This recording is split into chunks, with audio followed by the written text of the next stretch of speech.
Hey there, today we're going to look at how to use the Adobe PDF Snapshot Tool using Adobe Acrobat Pro DC.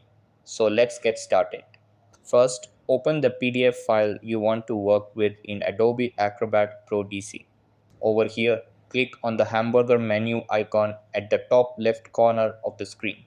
After that, from the drop-down menu, look for the option labeled Undo, Redo, and More. Then click on Take a Snapshot to activate the snapshot mode. Once you do that, your cursor will turn into a crosshair. Now place the crosshair at the top left corner of the section you want to capture. Click and hold the mouse button, then drag it to the bottom right corner of the area. After selecting the area, release the mouse button. The selected part will automatically be copied to your clipboard. Then you can paste it into an email, document, or any other application. And that wraps it up. Appreciate you watching.